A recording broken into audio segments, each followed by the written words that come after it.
इन्होंने पूरी दुनिया में एक ही हुनर सीखा है, ये मकान को पे कब्जा करते हैं,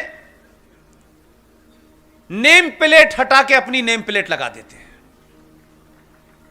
जो 30,000 मंदिर तोड़े हैं, एक बताएं कोई मस्जिद ऐसी बना के गए हो ये कहें कि ये मस्जिद हमने बनाई थी। 90% मंदिरों को तोड़ के ऊपर गुम्मद बना के कहते हैं कि ये हमारा आर्किटेक्चर है। कौन सा इस्लामिक आर्किटेक्चर कहां पैदा हुआ था?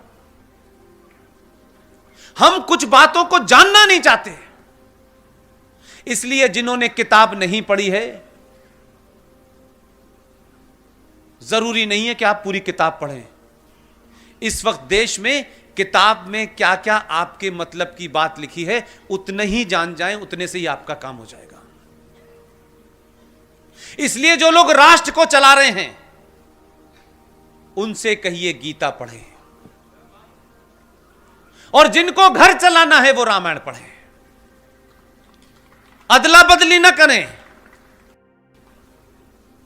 मेरा मानना है कि अगर हमने गलत आइकॉन को, गलत लोगों को सही समय पे अगर बता दिया होता, उनकी हैसियत बताती होती, तो आज हमारे बच्चे अकबर महान नहीं पढ़ते और महाराणा प्रताप महान पढ़ते।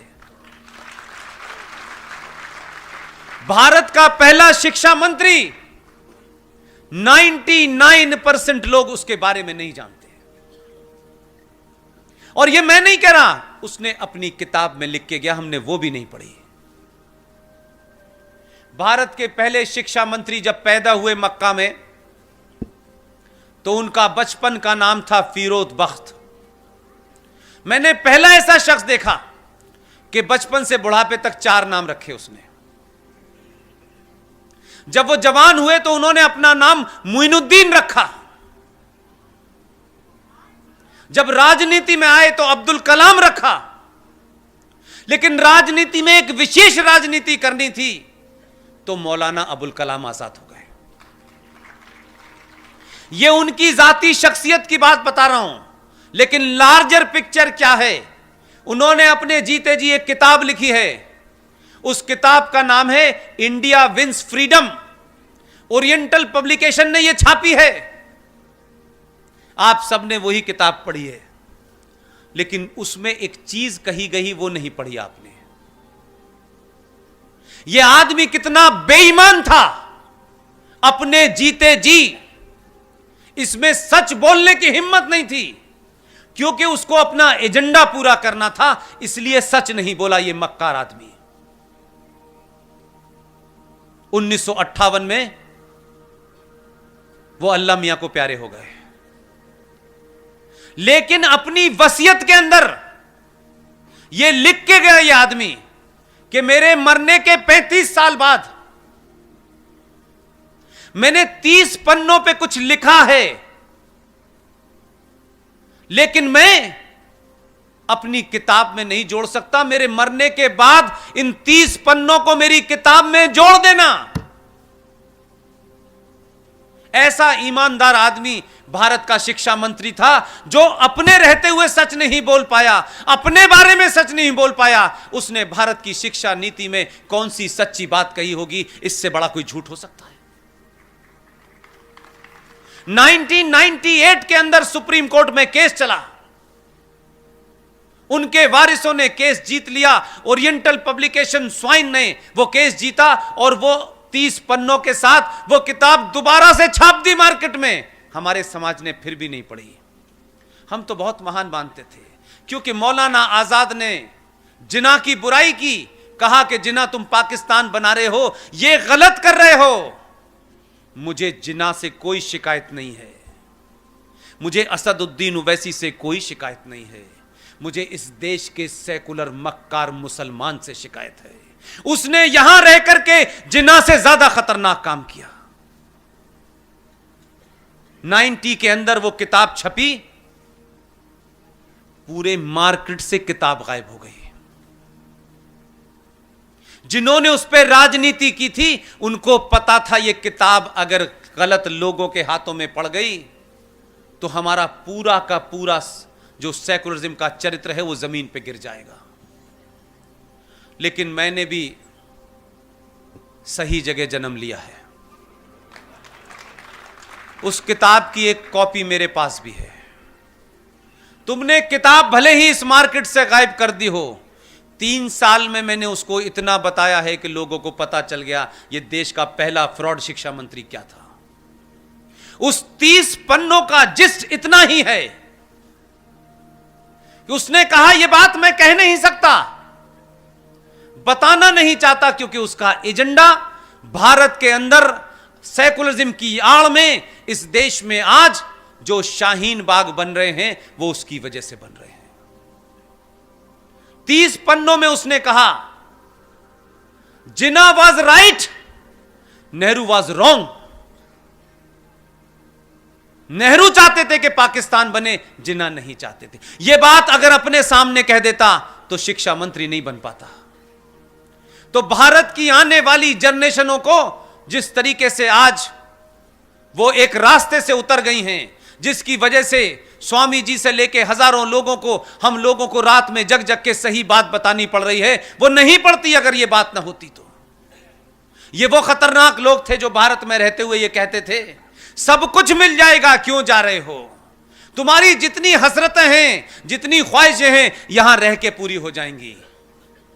पाकिस्तान बड़े सोच के बना था जो यहां रह गए थे।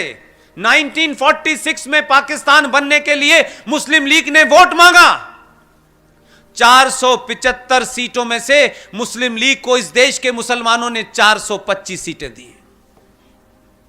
सारे देश का मुसलमान पाकिस्तान चाहता था, लेकिन कितने समझदार लोग थे, पाकिस्तान बनने के बाद यहां से गए नहीं।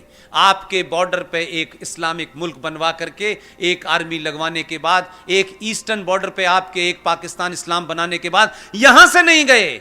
इसीलिए अलीगढ़ यूनिवर्सिटी में जब मेरे बड़े भाई हुआ करते थे, मैं स्कूल में छोटा होता था तो एक नारा लगता था, वो मैं कभी समझ नहीं पाता था कि इस नारे का मतलब क्या है, क्योंकि मेरी जिंदगी सुबह से लेकर शाम तक कुरान, इस्लाम, नमाज, हरिया और शरीफ में से गुजरती थी। उस वक्त ये नारा बड़ी आसानी से लगता था बीच बीच में कि लड़ के लिया है पाकिस्तान, हंस हंस के लेंगे हिंदुस्तान। आज 70 सालों के बाद इस देश को पता चल रहा है कि जो यहां हैं वो इसी संविधान का हिस्सा बनके, इसी डेमोक्रेसी का इस्तेमाल करके उन्होंने एक आदर्श सत्ता इस देश में स्थापित कर ली थी। आज जो लोग धरने पे बैठे हुए हैं उनका सबसे बड़ा संकट है 1000 या नहीं राजा दाहिर सेन के बाद अगर आपने सही इतिहास भी पढ़ा होता और स्कूलों और कॉलेजों में भी नहीं पढ़ाया गया होता, तब भी आप उन किताबों को पढ़ लेते जो मार्केट में मौजूद हैं, तो यह दिन देखना नहीं पड़ता आपको। आज सत्ताएं आती तो इस देश को विश्व गुरु बनाने वाले रास्ते पे ले जाती। आज जो सत्ताएं आ रही हैं, पुराने कुकर्मों को वो साफ करते करते 5 साल बीत जाते हैं और भारतीय राजनीति में हर 5 साल के बाद वोट लेने जाना पड़ता है और वोट का डेमोग्राफी का बदलाव तेजी से हो रहा है। यही कारण है कि राजा दाहिर सेन की कहानी आपने इसलिए नहीं पढ़ी कि सिंध आपके जनगण मन के अंदर तो आता है, लेकिन सिंध का आखिरी राजा, वो हिंदू राजा जिसका नाम राजा दाहिर सेन था, उसका इतिहास पढ़ा होता तो आप खड़े होकर के ये छोटे भाई का पजामा, बड़े भाई का कुर्ता पहने हुए इधर से उधर घूम रहे हैं। ऐसा लगता है सारा ज्ञान इन्हीं को है। इनका कॉलर पकड़ के पूछते, बेशरम मक्कारों, जरा ये तो बताओ तुम हमें काफिर कह रहे हो? हम काफिर हैं। कुरान शरीफ में 30 आयतों में 34 बार काफिर का जिक्र आया है। हमें काफिर बता के तुम मार रहे हो? जरा शर्म करो, अपने गरेबान में झांको जरा। तुम्हें अपनी औकात का पता नहीं है। तुम बहुत बौने लोग हो। छुपाने से, किताबें छुपाने से इतिहास नहीं बदलेगा। राजा दाहिर सेन सिंध का एकमात्र वो राजा था जिसने प्रॉफिट मोहम्मद,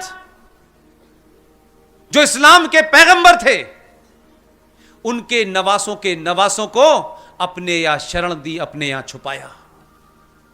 और एक मुसलमान जिसका नाम था मीर कासिम, उसने राजा दाहिर सेन पे हमला किया। राजा दाहिर सेन के घर में पति, बीवी, पत्नी, मां, बेटी सबको मारा। राहिर ज्यादा हिंद को भी मार दिया। लेकिन राजा दाहिर सेन का डीएनए देखिए 5000 साल पुराना। उसने अपने घर में प्रॉफिट मोहम्मद साहब के नवासों को शरण दी थी।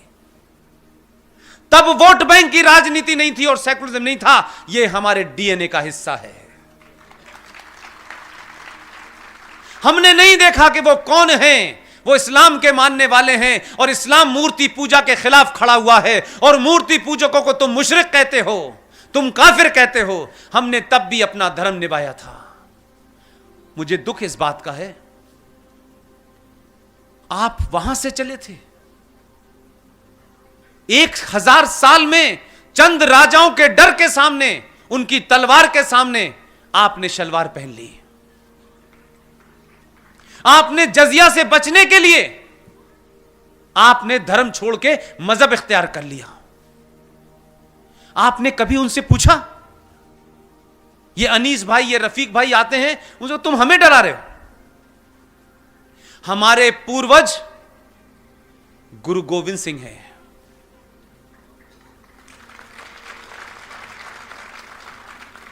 हमारा पूर्वज बंदा बहादुर है। हम तब तुम्हारी तलवार से नहीं डरे और तुम्हें हमारे ऊपर यकीन नहीं है तो सरहिंद में जाके देख लो, पंजाब में, क्योंकि तुम्हें इतिहास में हर वो बात अच्छी लगती है जो तुम्हारे फेवर की होती है। सरहिंद में जाओ। गुरु गोविंद सिंह के 4 पुत्र थे। 2 चमकौर के युद्ध में मारे गए। 2 पुत्र 9 साल का साहबजादा जोरावर सिंह और 6 साल का जोरावर फतेह सिंह। सरहिंद का बादशाह वजीर खान ने हुक्म दिया कि इनको इस्लाम कबूल कराओ। दोनों के सामने तलवार लेकर के शाम को पेशी हुई। 6 साल के उस फतेह सिंह ने जब उससे कहा इस्लाम तुम्हें मंजूर है, आप जरा सोचिए कि आप किन की औलादे हैं। 6 साल के बच्चे ने सारी कहानी लिखी हुई है। ये मेरा और आरएसएस का लिखा हुआ नहीं है जिसे आप ये कह के टाल दें ये तो झूठ बोलते हैं। पंजाब जाइए, 6 साल के बच्चे ने कहा मैं इस्लाम कबूल नहीं करूंगा, मैं वाहे गुरु के अलावा किसी को नहीं मानता।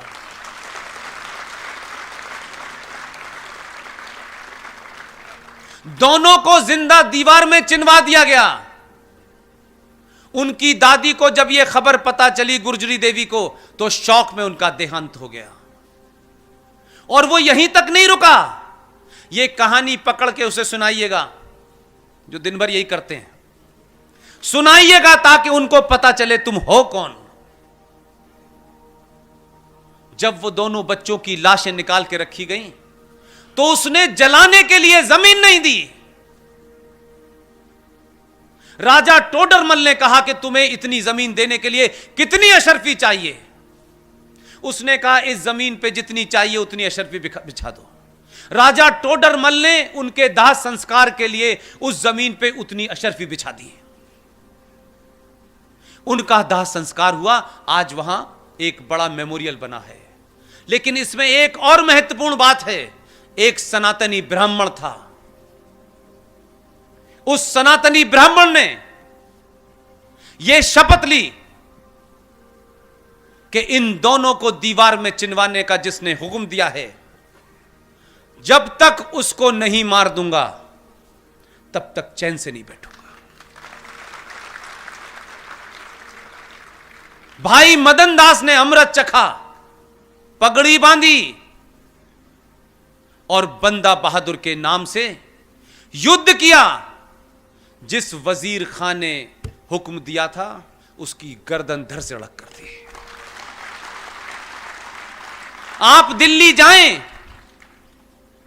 तो दिल्ली में एक जगह है मंडी हाउस। उस मंडी हाउस के मेट्रो स्टेशन पे उस बंदा बहादुर की बहुत बड़ी मूर्ति लगी है। अपने बच्चों को दिखाएं और बताएं कन्वर्जन का खेल ये आज से नहीं चल रहा, बहुत साल पहले से चल रहा है। तुम किसके डर से कन्वर्ट कर रहे हो? आज तो तुम गिनती में भी ज्यादा हो, सत्ता में भी तुम हो, व्यवस्था में भी तुम हो। तुमको डराए हुए लोग डरा रहे हैं और आप ये नहीं कह पा रहे कि हम तो जब नहीं डरे तो तुमसे अब हम डरेंगे। अपने इतिहास को अगर पढ़ा दिया जाता, इसीलिए सत्ताओं पे बैठने वालों ने आपको वो इतिहास नहीं बताया कि अगर आप अपना इतिहास जाग जाते, आप उसको समझ जाते, तो वो सत्ता के ऊपर 19 साल और 16 साल कभी नहीं बैठ पाते। पहली बार आपको देश में जो कुछ हुआ है उसके बारे में बिना लाग लपेट के लोग बता रहे हैं और आप सुन रहे हैं। जो भी मिले, चौराहे चौराहे, गली गली, पूछिए जाकर के कि जिस वक्त लॉर्ड माउंटबेटन दिल्ली में जिस स्विमिंग पूल में छलांग लगा करके स्विमिंग करते थे, उसी स्विमिंग पूल में लॉर्ड माउंटबेटन के जीजाजी छलांग लगाते थे। मुकाबला किसका हो रहा है? जिनसे सुबह यह पूछा जाता था कि नेहरू जी आप सुबह नाश्ते में क्या लेंगे, कौन कौन से अखबार पढ़ेंगे, ये यहां क्रांति कर रहे थे। एक शख्स अंडमान में साल में एक बार चिट्ठी लिखता था और नारियल से उसको तेल निकालने का हुक्म दिया गया था। लोग आज उससे तुलना कर रहे हैं अपनी। हजारों ऐसे वीरों को इस देश में कभी महान नहीं बताया गया। स्थिति थोड़ी सी बदल गई है, इसलिए लोगों को लग रहा है कि अगर इस सरकार ने यह घोषणा कर दी है कि सावरकर को भारत रत्न मिलेगा, तो लोगों के पेट में दर्द है। सावरकर को भी मिलेगा। सावरकर के बाद जिन लोगों का नाम लेने से लोग शर्माते, अब उनको भी मिलेगा। और अभी आपने सिर्फ घोषणाएं की हैं, काम तो बहुत स्लो शुरू हुआ है। ये जो बौखलाहट है, जो ये नारे लगा रहे हैं कि हमें चाहिए जिन्ना वाली आजादी, जो जेएनयू में 10 रुपए मकान का किराया नहीं दे सकते हैं, वो ये कह रहे हैं कि भारत को, नॉर्थ ईस्ट को अलग कर देंगे, वो जो चिकन नेक खिलाता है उसको हम अलग कर देंगे। किस गलत फहमी के शिकार हो? ये 2020 का भारत है। जो लोग भी इस गलत फहमी में हैं कि सत्ता बदली है लेकिन समाज नहीं बदला, मैं कहता हूं समाज बदला है, बाद में सरकार बदली है। इसलिए ध्यान रखना और जरा धीरे से, यह मत समझना कि अब बहुत सारे आका बैठे हुए हैं तुम्हारे। जेएनयू में 3 दिन पहले रात के 2 बजे तक बोल के आया हूं मैं, यहां कह के आया, तुम्हें सरकारों का विरोध करना है, तुम्हारा अधिकार है। तुम्हें व्यक्ति का विरोध करना है, तुम्हारा अधिकार है। तुम्हें किसी कानून का भी विरोध करना है, वो भी अधिकार है। लेकिन यह नारा इस वक्त इस देश का 90 करोड़ सनातनी किसी से पूछेगा नहीं। इसको उकसाओ मत, इसको प्रवोक मत करो। इसका 5000 साल पुराना डीएनए अभी भी इसको रोक रहा है। अभी इन्होंने 2 ही भेजे हैं। ये जो ख्वाहिश है भारत तेरे टुकड़े होंगे इंशाअल्लाह इंशाअल्लाह,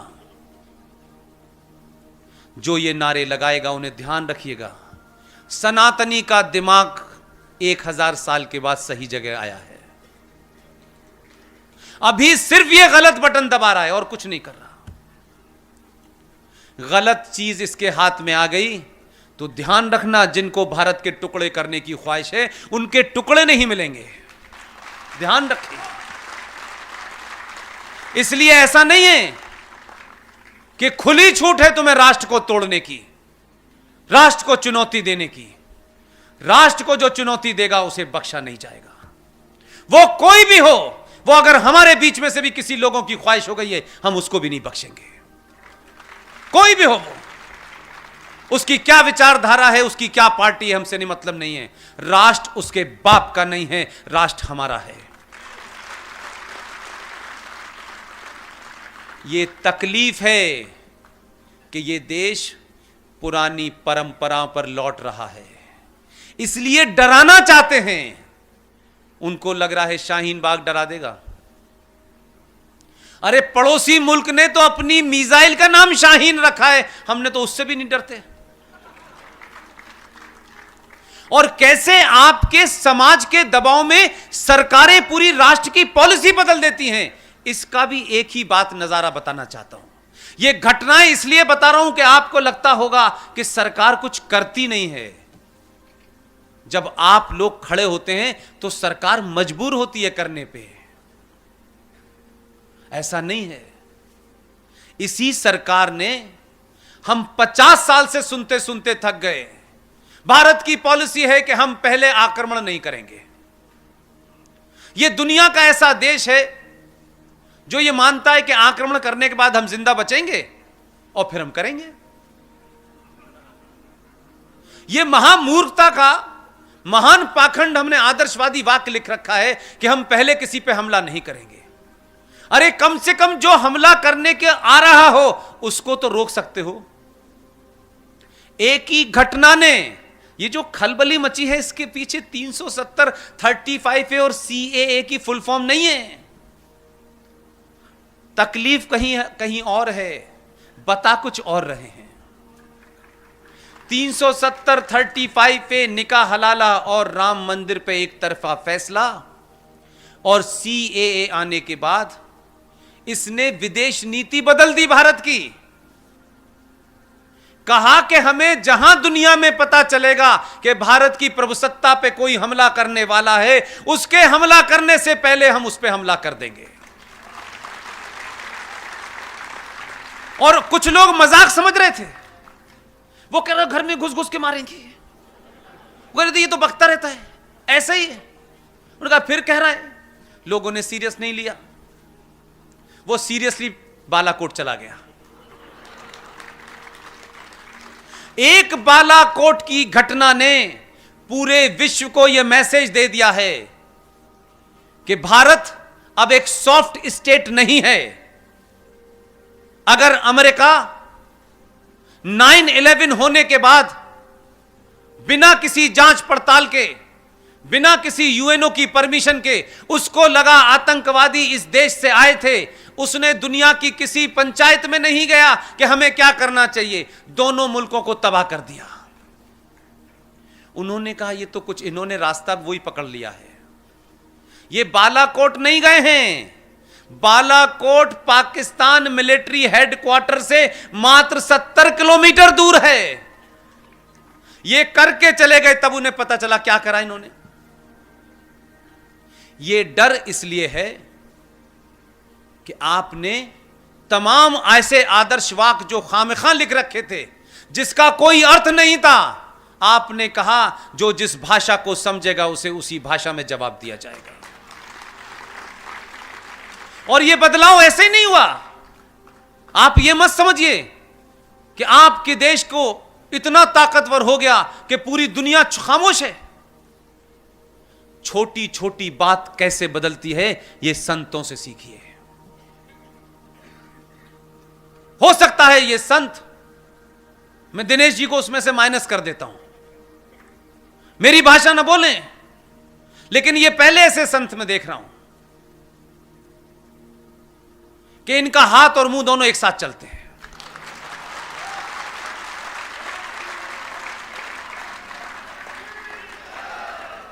इसलिए स्थायी शांति चाहिए। शांति की हमें बड़ी चिंता रहती, शांति चाहिए, शांति चाहिए। भीख मांगने से कुछ नहीं मिलता है। अगर स्थायी शांति चाहिए तो समय समय पर शक्ति का प्रदर्शन करते रहिए। दुनिया आपको स्थायी शांति देगी। एक छोटी सी घटना ने पूरे देश दुनिया की साइक आपके प्रति कैसे बदली है, क्योंकि आपने उस पुरुषार्थ को दिखाया है जिसके आप वंशज हैं। इस देश में हजारों राष्ट्राध्यक्ष इस देश में आते थे, उन्हें ताजमहल घुमाया जाता था, उन्हें कुतुब मीनार बताई जाती थी। वो भी यही समझते थे कि यही देश होगा, यही पहचान होगी उनकी। और जाते वक्त भारत का राष्ट्रपति अपने साथ भोज कराता था, और जाते वक्त उनको उनकी पहचान के रूप में कि भारत की पहचान क्या है, हम ताजमहल दे दिया करते थे। अब ताजमहल के बारे में आप समझ में नहीं आया मुझे। ताजमहल एक कब्र है। इस्लाम में, कुरान में कब्रों का कंसेप्ट नहीं है। ये जितने भी आप कब्रिस्तान देख रहे हैं ये नाजायज हैं, ये गैर इस्लामिक हैं। ये किताब की बात बता रहा हूं, मेरी नहीं है। इसलिए कब्र को आप तो अपने घर में लाके रख लेते हैं कि बहुत खूबसूरत ताजमहल है, और आप तमाम बहनों से एक बात जरूर कहता हूं, जब शादी हो जाए तो पति से जरूर पूछिएगा ये बात कि भाई यह हमें बताओ, हमने तुमसे मोहब्बत की, शादी की, हमारे अंदर बड़ा प्यार है, अच्छी खासी ठीक ठाक शादी होने के बाद ताजमहल दिखाने क्यों ले जाते हो? यहां पे तुम्हारी इच्छा क्या है? तुम क्या बताना चाहते हो? यहां क्यों लाए हो तुम हमें? और आप ताजमहल दिखाने ले जाते हैं। अभी जिंदगी के 2 दिन नहीं जी होते, कहते हैं तुम्हारी याद में भी बनवाऊंगा, और ताजमहल लाके घर पर रख लेते हैं। बेचारी उसी से डरती रहती, उसको समझ नहीं आता मसला क्या है। पति का फंडा क्लियर है, इस बेचारी का क्लियर नहीं है। इसलिए मुसलमानों ने इस गैर इस्लामिक चीज पे कभी सवाल इसलिए नहीं खड़ा किया, उनका एजेंडा जा रहा था दुनिया के बाहर कि भारत की पहचान ताजमहल है। इसलिए मैंने कहा आपका बदलाव, आपकी सोच के बदलाव ने सत्ता पे बैठने वालों को यह मजबूर कर दिया कि वो सच बात कहें, और अगर किसी को लगता है कि कोई वोट बैंक उनसे नाराज हो जाएगा तो फिर अगले 50 साल तक 90 करोड़ हिंदुओं को वोट बैंक बनने में क्या बुराई है। वोट बैंक हम भी रहेंगे, जाओ जिसको जो करना है। अगर वोट बैंक का ही झगड़ा है तो हमसे बड़ा वोट बैंक कौन होगा? आपका आदमी राष्ट्रपति भवन गया, होमवर्क पूरा करता है, यही उसकी तारीफ मैं करता हूं। और देश में पहला प्रधानमंत्री इसलिए शायद उसका अच्छा होमवर्क है कि 15 साल की ठीक ठाक ट्रेनिंग लेके गया है गुजरात से। अब तक इस देश में हवाई जहाज उड़ाते उड़ाते लोग प्रधानमंत्री बने, उन्हें पता ही नहीं था करना क्या है। पायलट थे, जहाज चलाते चलाते देश चलाने लगे। किसी की पुत्री थी इसलिए प्रधानमंत्री बनी, एक सोते रहते थे हमेशा प्रधानमंत्री बनके। कलाकार इस देश में बने, इसलिए इस समाज को, 5000 साल पुरानी सभ्यता को लोग सीरियस ही नहीं समझते थे। कहते अगर उस देश के प्रधानमंत्रियों का यह हाल है तो समाज का क्या होगा। लिहाजा वो शख्स राष्ट्रपति भवन गया, राष्ट्रपति से उसने एक ही सवाल पूछा कि भारत राष्ट्र की पहचान के नाम पर हम दुनिया में आने वाले राष्ट्राध्यक्ष, प्रेसिडेंट, प्राइम मिनिस्टर्स को क्या देते हैं। वो पुराने खाटी कांग्रेसी थे, उन्होंने कहा ताजमहल दिया जाता है। उसने कहा ताजमहल भारत की पहचान कब से हुई? उसने कहा यही दिया जा रहा है। उसने कहा बंद कर दीजिए। पूरे इंतजाम से किया। सनातनियों को अपना होमवर्क मजबूत करना चाहिए। बिना जाने बिना पढ़े कोई राय मत बनाइए, और नहीं पता है तो जो जानकार है उससे पूछ लीजिए। इसमें कोई शर्म की बात नहीं है कि जिस विषय पे आप नहीं जानते हैं उसी पे आप नोबेल प्राइज विनर हो जाते हैं। हमें आदत है हर चीज पे बोलने की बिना जाने भी। इस समाज में लोग हैं, आप उनसे पूछ लें क्या ये हम सही सोच रहे हैं। मुझसे भी अगर कोई चीज नहीं आती है तो जो मेरे बड़े हैं मैं उनसे डिस्कस करता हूं। हर बात में अपना ज्ञान देना जरूरी नहीं है बिना जाने। वो गया, उसने कहा 3 दिन के बाद रशिया के प्रेसिडेंट आ रहे हैं। भारत की पहचान के रूप में दुनिया के सबसे बेहतरीन कागज पर सबसे अच्छी उसकी डिजाइनिंग के साथ में अब से सिर्फ भारत यह देगा कि ये जो गीता है यही भारत की पहचान है।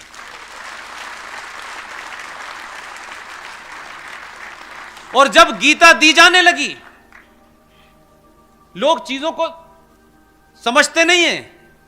मैं उसको, क्योंकि विदेश में नौकरी ज्यादा की है और प्यारे वतन में ज्यादा कर ली है, इसलिए मैं चीजों को उसी अंदाज में पढ़ता हूं।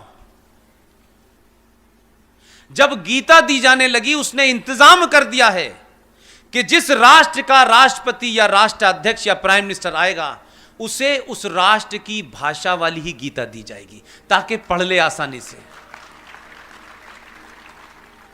इसलिए बहुत सारे लोगों को यह शायद बात पता नहीं है, क्योंकि हम अखबार दुनिया के नहीं पढ़ते और दुनिया हमारे बारे में क्या राय बदल रही है यह सोचते नहीं है।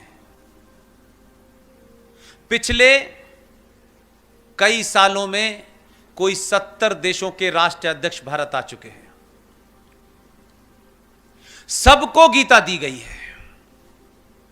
हम लोगों में यह बीमारी है कि हम अपने घर में कुछ चीज पढ़ते पढ़ाते नहीं है। गीता रखी है, कौन पढ़ेगा?